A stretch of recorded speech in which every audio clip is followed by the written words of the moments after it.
As soon as you're born, they make you feel small by giving you no time instead of it all, till the pain is so big you feel nothing at all. The working class hero is something to be. Working class hero is something to be. They hurt you at home and they hit you at school. Hate if you're clever and they despise a fool. Till you're so freaking crazy you can't follow their rules. Working class hero is something to be. Working class hero is something to be. When they've tortured and scared you for 20-odd years, and they expect you to pick a career. When you can't really function, you're so full of fear. Working class hero is something to be. Working class hero is something to be.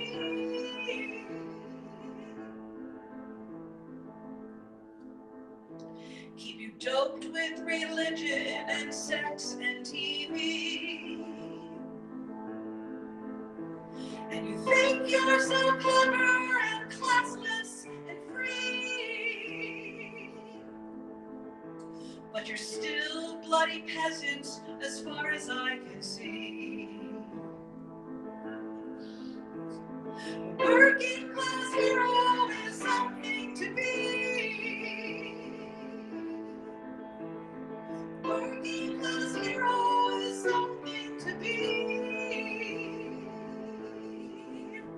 There's room at the top, they are telling you still.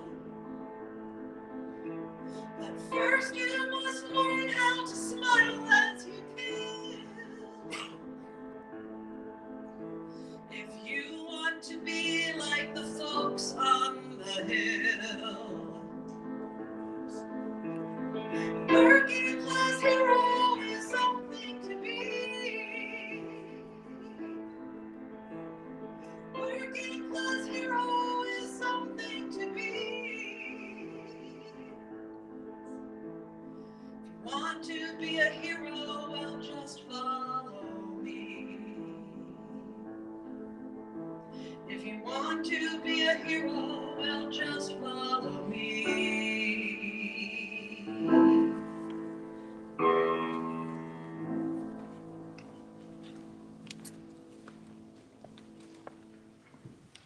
Good Sunday morning to you. It's lovely to see everyone here this morning. Welcome to those who are watching online with us, and welcome to Presbyterian Church of the Covenant, Greensboro, North Carolina. A special welcome to, there he is, to John over here, who's going to be doing a percussion presentation for us, as well as doing a song with Stephanie, so we can look forward to that. Those who are online, if you would look below me, you should be seeing a web address, athinkingchurch.org. That's where you can find out more about our church. And as I unfortunately encourage every week, I have to do this so that we can maintain the online broadcast. If you're able to click that donate button, that will help us be able to continue to do these live broadcasts. And thank you for that. And those in the sanctuary, again, we do not pass a plate. There is a basket on the back table, and always encourage you to locate that, either as you arrive or even as you are heading out. Final note would be, hopefully everyone picked up one of these statements about the interpretive flower arrangement that Jim North put together. It's absolutely stunning. I encourage you after the service to come take a closer look at it and make sure you take the opportunity to read through this description, which is very helpful in understanding what it's representing. So I encourage you to do that as well. I do have two readings that I'm going to start with today. The first one comes from the Gospel of Matthew, chapter 25, verses 42 through 45, and I'm reading from the English Standard Version. You'll probably be familiar with this. For I was hungry, and you gave me no food. I was thirsty, and you gave me no drink. I was a stranger, and you did not welcome me. Naked, and you did not clothe me. Sick and in prison, and you did not visit me. Then they will also answer, saying, Lord, when did we see you hungry or thirsty or a stranger or naked or sick or in prison and did not minister to you? Then he will answer them, saying, truly, I say to you, as you did not do it unto one of the least of these, you did not do it unto me. May we have blessing and understanding to the reading of these words. And I also want to do a brief reading from Naomi Klein from her book, This Changes Everything, Capitalism versus the Climate, in which she says, we are trapped within an economic system that has it backwards. It behaves as if there is no end to what is actually finite. Clean water, fossil fuels, and the atmospheric space to absorb their emissions, while insisting that there are strict and immovable limits to what is exactly quite flexible: the financial resources that human institutions manufacture. John, we're going to ask you, if you would, sir, to go right ahead with your presentation. All right. Thank you. We're glad you're here. I'm glad to be here. I'll be doing 2 comments within solo. So just the rolling's on, and then I'm going to slide over to the questions. Enjoy.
let them finish getting that turned off and everything, and we will get started here with my message. The message that I have for you this morning is entitled Capitalism Kills True Christianity. So there is a thoroughly messed up and oxymoronic relationship that is alive and well in the United States. It is as putrid and heartless a combination, and it has been laying out the path to suffering for quite a while now. It has been betraying the intention of the true American dream and stomping on those who struggle the most along the way. It's become so much of the water that we swim in that few bother to notice, few bother to name it, and even fewer bother to condemn it. As the title of my message may have already given away, this oxymoronic relationship is between capitalism and Christianity. The Christian nationalism, some politicians are now publicly proclaiming, like the new Speaker of the House, is partly built from and plays into further promoting the system that adds suffering to the lives of the least of these, while heavily favoring those who already have so much. Well, there's nothing Christian about that. For that matter, there's nothing of most of the world's religions about that, not even humanism. In Kevin Kruse's One Nation Under God, How Corporate America Invented Christian America, he lays out a presentation, a carefully laid out presentation of the history of Christianity's participation in the promotion of capitalism in the U.S. He argues that Christianity's Puritan praise for work and thrift played strongly into support of a laissez-faire economics, where the way hard work was rewarded had no real regulation from the government. And I suspect that he's right here. Cruz goes on to posit that Christianity ultimately wrapped itself fully up in capitalism in the U.S. in the middle of the 20th century. He opens his book showing that what was once widespread anti-capitalist outlook of most Americans, let me repeat that, what was once true, widespread anti-capitalist outlook of Americans, which I know is hard to believe now, right? But not so surprisingly, after the bleakness of the Great Depression, the average American actually had a strong mistrust, understandably, of capitalists.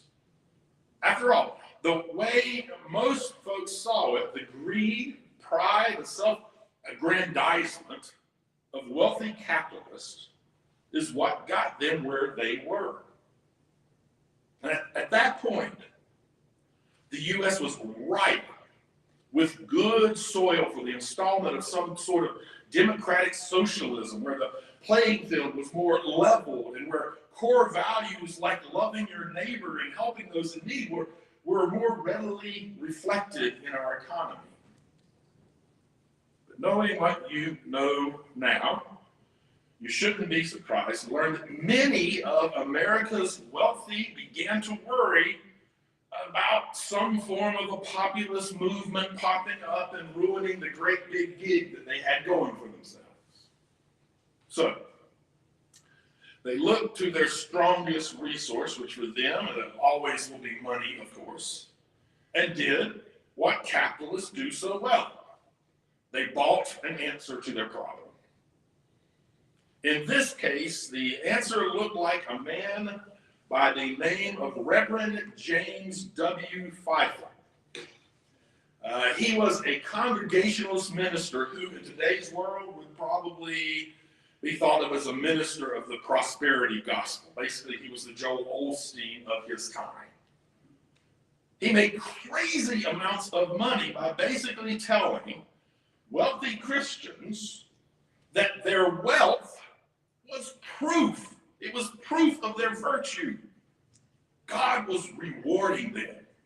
God helps them that helps themselves. Fifield was instrumental in combining Christian thought with emerging economic growth. He started an organization called Spiritual Mobilization.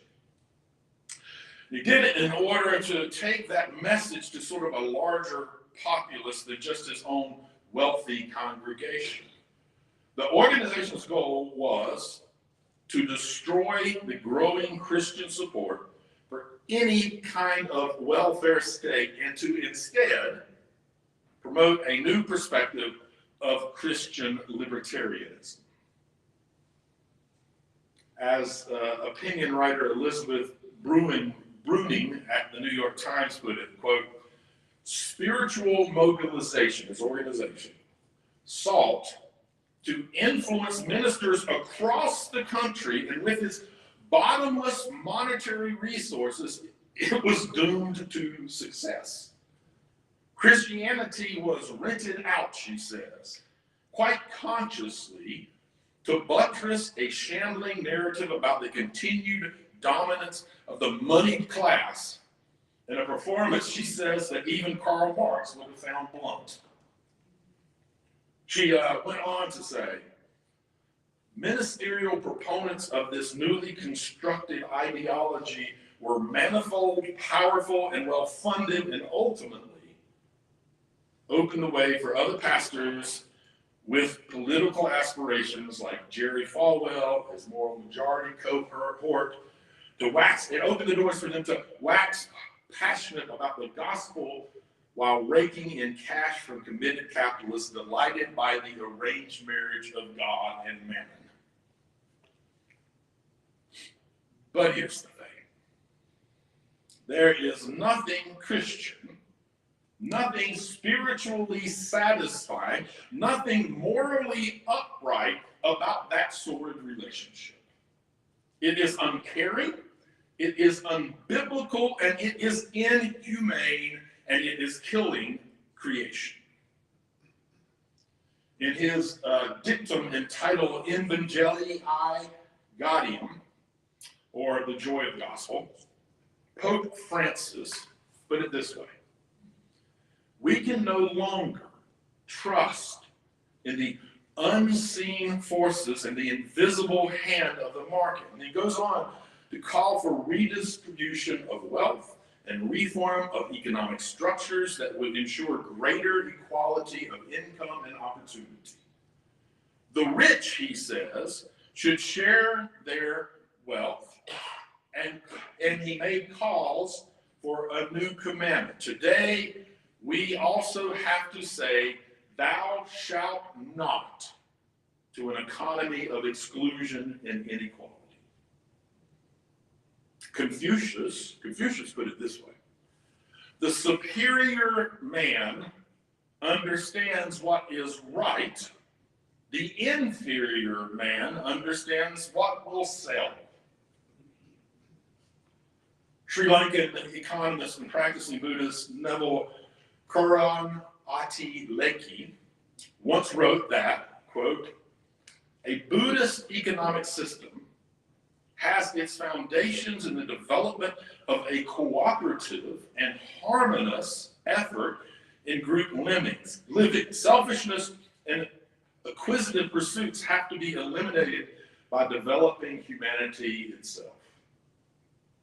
See, the reality is that most, if not all, spiritual practices and teachings stand over and against systems that allow for a small group of people to hold the majority of the wealth while the majority of the people suffer.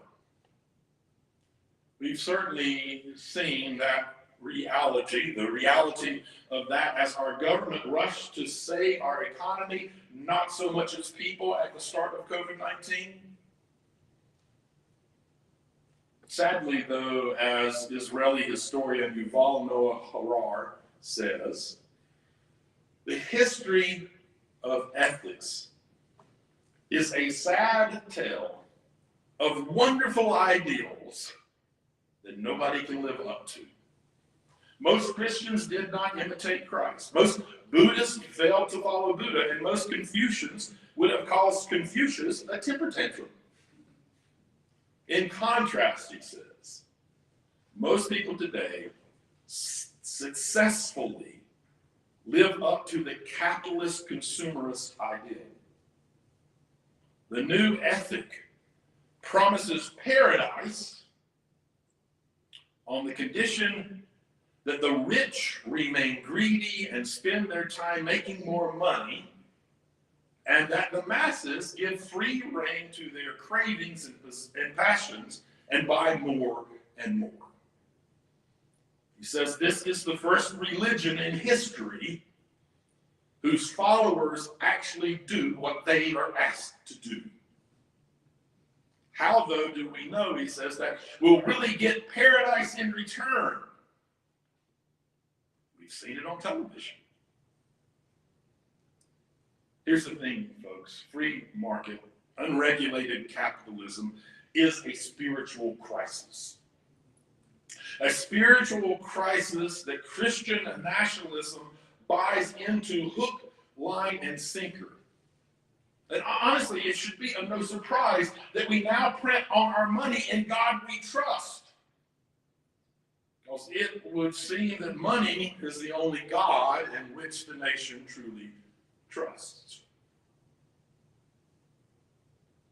Sadly, it is a blind and a false trust. Because the capitalism that it represents does not want the best for us, nor does it have aspirations to improve our life spiritually or otherwise. The capitalism that it represents, the power that it measures, the God that it emulates, wishes nothing more than to create a God class. A class of society to which the rest of us are subservient and must obey. A ruling class who can afford to live outside of the destruction and ruin that they are creating, while the rest of us toil amidst the muck with the false belief that things will get better for us. And folks, this is not some dystopian view of the future. This is an open-eyed reading of most of the world's current reality. And there is nothing good or kind or loving or spiritual about it. You see, while free market capitalism has generated an incredible wealth for a tiny portion of the world's population, it has taken an already devastating toll on the planet, and it has failed to improve the well-being of the vast majority of humanity. If anything, it has done the opposite for most people on the planet. We must remember that the primary issue of the heart of the crisis of climate change is the very way in which we produce things globally. And that is tied deeply to the core value of capitalism, which is profit over sustainability. As long as we choose to continue operating out of that myopic understanding of economics, the crisis will continue, and given its progressive nature, it will only get worse. In a paper from the UN's 2019 Global Sustainable Development Report, scientists argue that worsening climate change is having a drastic impact on the ecosystems and biodiversity, and that symptoms of unchecked capitalism, like rising inequality, unemployment, and debt, are also contributing to the destabilization of society. In order to guarantee that humanity is able to have a good quality of life on Earth for future generations, the paper's authors argue that a new economic system will have to be created, rather than the standard Band-Aid approach governments have taken in the recent past. To put it plainly, capitalism is at fault. Spiritually minded people, particularly those claiming to be Christians, should be at the forefront of the effort to impact the necessary change. Without it, creation is lost. As I said, capitalism is a spirituality killer. Does what we claim with our lives, the way we lead our lives, match what we say matters to us spiritually? Now, we don't have to beat ourselves up too badly because of the answer to that question. The reality is that in today's world, particularly living under the constant impact of free market capitalism in the U.S., any American who's even being halfway honest with themselves has to answer that question I asked, that no, we don't always live our lives that way. The reality is that no matter how much we want to have our spiritual confessions match our life's actions, the only way to exist and to participate in a consumer-oriented society is to not always live into our spiritual confessions and expectations. Which is exactly why we must work for change. We must work for a society that's structured in a way that promotes our ability to care for all people. A society that enables us to lift up the founding concepts that all are created equally and should be treated equally. A society that values sustainability, not just of resources, but of humanity over profit. Because of the way our nation is structured, this will necessarily be a political pursuit. And trust me, Christian nationalists already understand that point. Just as Christianity was used in the early stages of embedding capitalism as a god in the U.S., we must use spirituality, morality, and our humanity to change our nation's economic practices towards the health, well-being, and equal inclusion of all people. It means becoming more active in the political process. It means being more vocal about systems that will sustain creation and sustain individual lives. It means being willing to engage in nonviolent civil disobedience when unjust laws are promoted. It means actively divesting from stocks that promote division, mass consumption, and inequality. It means actively supporting companies who promote fair wages and civil rights, and it also means actively avoiding those who don't. The list of what it means could go on, and there is no way that all of us can do all of them. But all of us can do some of them. But the one thing we can all do, the one thing we all must do, is vote. Next year in particular will be a pivotal year in our nation's history. That is currently our real path to real change. It begins locally and it extends nationally. That is where the change we need begins. It begins with an educated populace showing up at the polls and voting. Voting for sustainability, voting for the welfare of all people, voting for basic human rights, equality, and dignity. Voting for a system that values creation and all of humanity, which depends on it.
Bob Dylan.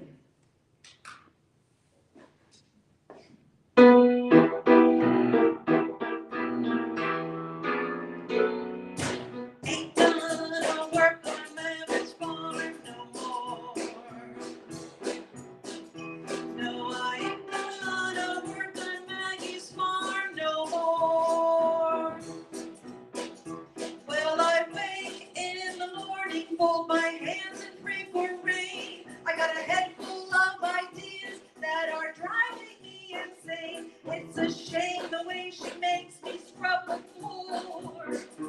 I ain't gonna work on Maggie's farm no more.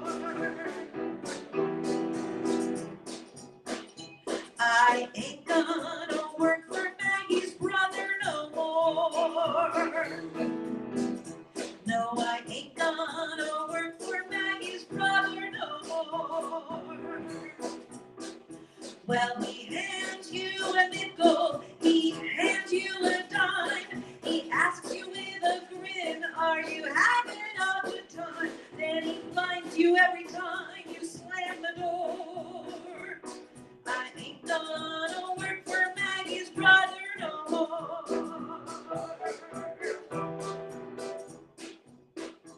Oh, I ain't gonna work for Maggie's pa no more.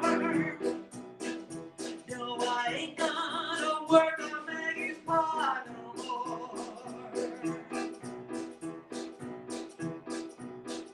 Well, he puts his cigar out in your face for just kicks. His bedroom window is made out of bricks, and the National Guard stands round his door.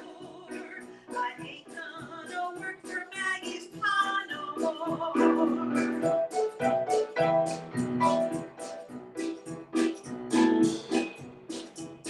I ain't gonna work for Maggie's ma no more. I ain't gonna work for Maggie's ma no more.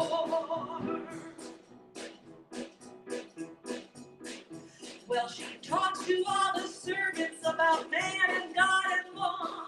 Everybody says she's the brains behind pa. She's 68, but she says she's 24. I ain't gonna work for Maggie's ma no more.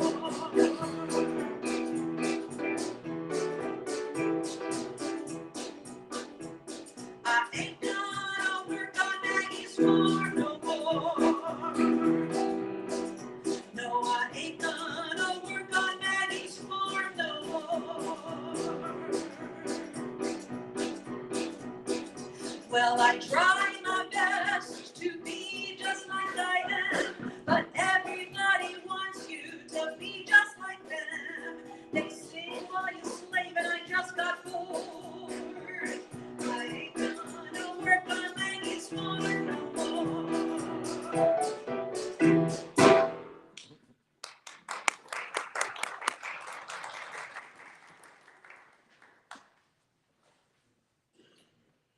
Let's take a moment and bow our heads together. Accept this as a prayer, a meditation, just an opportunity to breathe in and out.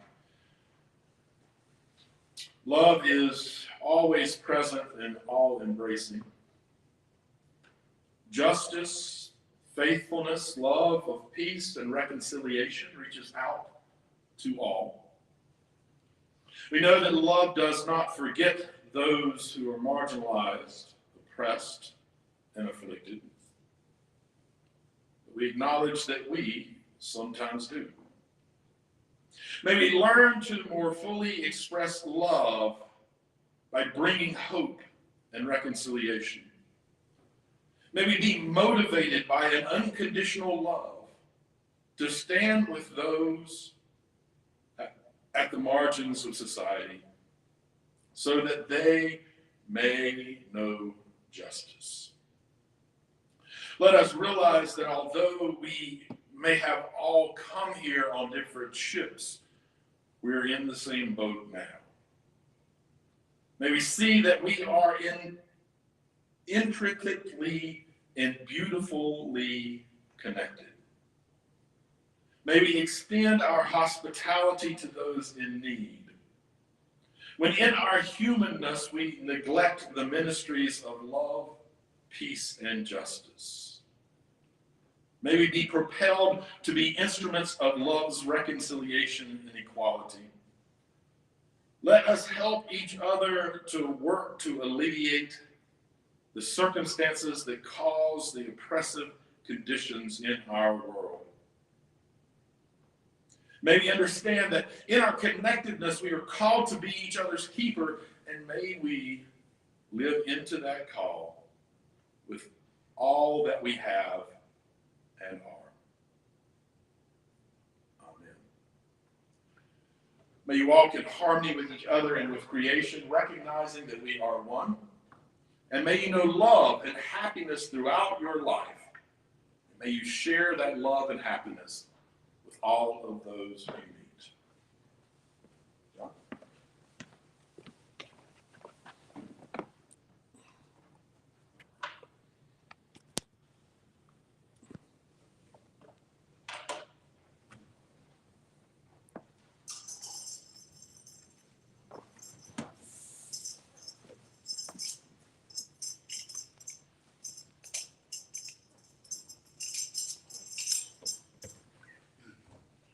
All right. We do 3 different instruments here. Tom-tom drum, the djembe, and the bongo last. Okay. So enjoy.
Number 2, the djembe.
And the bongos.